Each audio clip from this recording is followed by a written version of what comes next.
Petit exo d'application sur la troisième loi de Kepler, donc un exercice vraiment très simple, tout petit, tout mignon, tout gentil, qui va nous apprendre à manipuler juste la troisième loi de Kepler et puis apprendre une technique intéressante aussi. Donc d'abord, avant toute chose, je te rappelle la troisième loi de Kepler et après on lit ensemble l'énoncé si tu veux. La troisième loi de Kepler, elle me dit que tous les corps en orbite autour d'un même astre répondent ou vérifient une même condition, à savoir que t carré sur a au cube, t c'est la période de révolution du corps autour de l'astre, et puis a c'est le demi-grand axe donc de l'ellipse. Donc t carré sur a au cube est constant, voilà, pour tous les corps en orbite autour d'un même astre. Je vais écrire la même constante, parce que c'est cette petite subtilité que je veux que tu comprennes, la même constante pour tous les corps en orbite autour du même astre. Voilà, je prends le temps de l'écrire parce que je veux que tu le comprennes bien. Tous les corps en orbite autour du même astre, donc là en l'occurrence, ils sont tous en orbite, ces satellites, autour d'Uranus. Donc, pour tous les satellites Ariel, Imbriel, Titania, Oberon, qui sont tous en orbite autour d'Uranus, t carré sur a cube égale la même constante. Ok, la même constante. C'est 4 pi carré sur g fois la masse d'Uranus. Mais ça, j'en parle pas ici, c'est pas nécessaire. Juste savoir que c'est la même constante. Donc, là, je vais prendre les notations 1, 2, 3, 4 pour tous les satellites là qu'il t'indique dans le tableau. Le tableau ci-dessous regroupe les demi-grands axes A et les périodes de révolution T en jours de quelques satellites d'Uranus. Pour certains, en fait pour Ariel, on a les deux informations et pour les autres, il manque à chaque fois une donnée. À l'aide de la troisième loi de Kepler, déterminer les données manquantes. Donc surtout, ne pars pas sur un produit en croix. Ça, attention, là tu ferais complètement fausse route. C'est comme si on est sur le départ d'une course, tu vois, on va partir tout droit et puis toi tu pars derrière. Si tu fais ça, c'est mort. Tu n'auras pas les points. En fait, ce qu'il faut faire ici, c'est de se dire que tu vois, je vais prendre mes notations là, 1, 2. Notation 1 pour Ariel, 2 pour Imbriel. Eh bien, vu que Ariel et Imbriel sont tous les deux en orbite autour d'Uranus, alors T1 carré sur A1 au cube égale T2 au carré sur A2 au cube. Puisque les rapports T carré sur A cube sont tous égaux à la même constante. Donc ils sont tous égaux entre eux. Voilà. Et bien c'est juste ça cet exercice. À partir de ça, là si je veux isoler T2 au carré, ben, je l'isole dans ma relation. Après c'est un petit calcul littéral. Et puis à la fin une application numérique. Donc on va faire ça pour tous. Et puis en gros c'est bon, ce sera l'exercice. Donc T2 au carré, je l'isole. Ça fait A2 au cube fois T1 au carré sur A1 au cube, que tu peux simplifier si tu veux en A2 sur A1 le tout puissance 3 fois T1 au carré. Et ça c'est T2 au carré, du coup T2, bah, T2 ça me fait T1, tu vois le T1 il repasse en puissance 1 parce que là j'applique une racine carrée de A2 sur A1 au cube. Voilà, c'est tout. Après, je fais l'application numérique. Et puis ça fonctionnera aussi quand je vais chercher. Bah non, ce sera le seul moment où là, je vais isoler T2 pour retrouver la période. C'est juste pour Imbriel qu'on va me redonner une période. Donc cette relation, je vais l'appliquer que pour Imbriel. Pour Titania et Oberon, ce sera l'autre relation où je vais isoler A. Donc je fais le calcul. Alors pour les unités, si tu laisses l'unité de T en jours, tu vois, puisqu'il donne T en jours, je peux laisser des jours. Pourquoi? Parce que A et A ici vont être dans la même unité. En kilomètres, pareil, je ne convertis pas. Ça veut dire que le rapport A2 sur A1, il va être sans unité. Voilà. Donc le rapport dans la racine carrée, il sera sans unité. Donc ça veut dire que j'aurai des jours fois pas d'unité, ça me fera des jours, T2 sera en jours. Tout simplement, pas de prise de tête sur les unités. On y va, 2,52 fois racine carrée de, alors parenthèse, A2. Bon là c'est juste relou parce que c'est des grands chiffres. Des grands nombres, pardon, sur, voilà, au cube. Ok, calcul correct, égale 4,08. Alors, nombre de chiffres significatifs, 2,52, 3 chiffres. Là, j'ai à chaque fois 6 chiffres. Donc, évidemment, le résultat sera avec 3 chiffres. 4,08 jours. Maintenant, pour Titania et Oberon. Donc là, c'est T3 au carré sur A3 au cube égale Donc ce sera vrai avec T3 et A3 et aussi avec T4 et A4.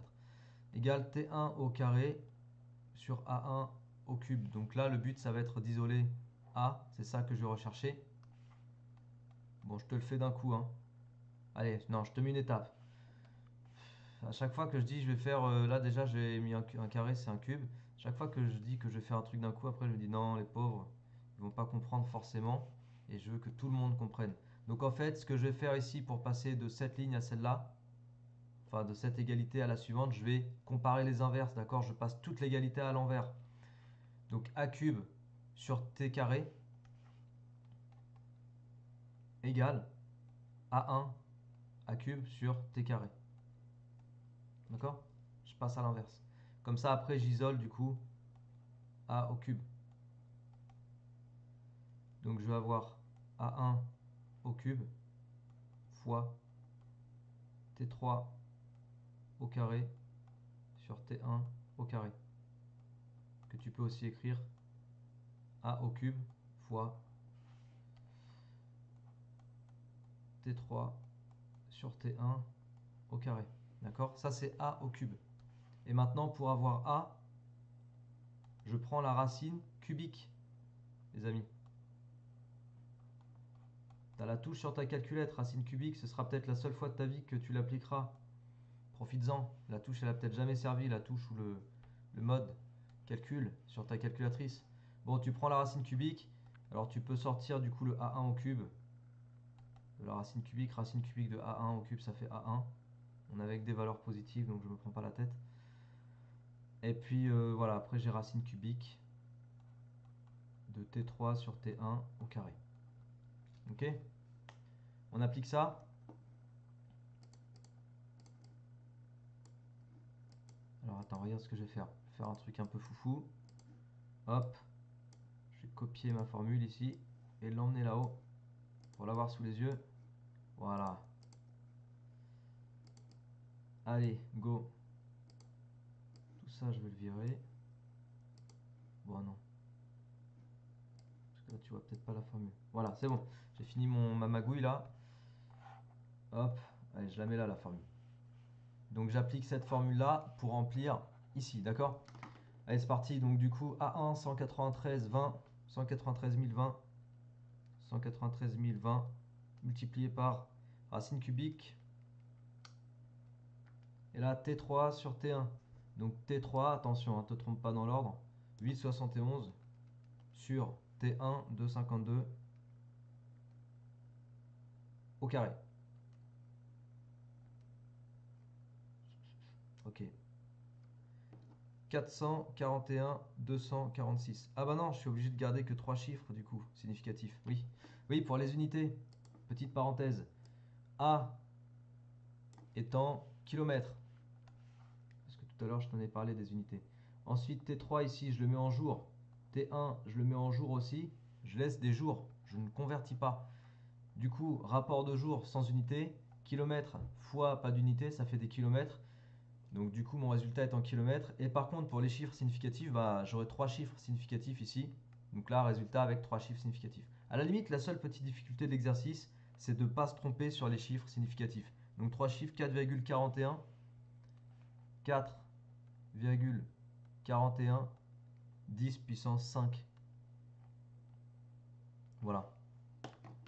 3 chiffres significatifs, c'est ça. Et puis pour le dernier, bah, je refais la même application numérique, mais au lieu de mettre 8,71, je mets 13,46. Alors j'aurai 4 chiffres ici, mais j'ai quand même 3 chiffres avec la période de Ariel, donc du coup résultat avec 3 chiffres significatifs. Donc 13,46.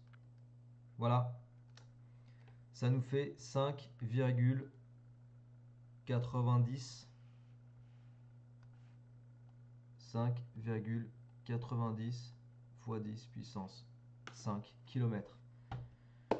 Voilà, c'est tout. Petit exercice de rien du tout, comme je t'ai dit, tout mignon, tout gentil, mais dans lequel on a une application numérique, application calcul littéral plus application numérique qui tourne autour de la troisième loi de Kepler. Et tu as vu, rien qu'avec un petit exo comme ça, on a pu parler des unités, de l'analyse dimensionnelle, de faire gaffe aux conversions ou pas, de faire gaffe aux chiffres significatifs. On a parlé de la racine cubique, tu te rends compte, on n'en parle pas souvent. Voilà, je pense que c'est pas mal. Si ça t'a plu, bah, partage autour de toi, abonne-toi à ma chaîne si tu n'es toujours pas abonné, etc., etc., etc. Prends soin de toi, travaille bien, va chercher des bonnes notes sur la mécanique parce que c'est loin d'être impossible. Il y a plein d'exos sur la chaîne, il y en a plein sur mon site aussi. Tu as au moins les sujets accessibles sur mon site. Donc voilà, n'hésite pas à faire tous les exercices que tu peux. C'est comme ça que tu prendras 15 et plus, voire pourquoi pas au-dessus de 19. Et après au-dessus de 19, bah, tu es quasiment au 20. Allez, prends soin de toi, à bientôt. Ciao.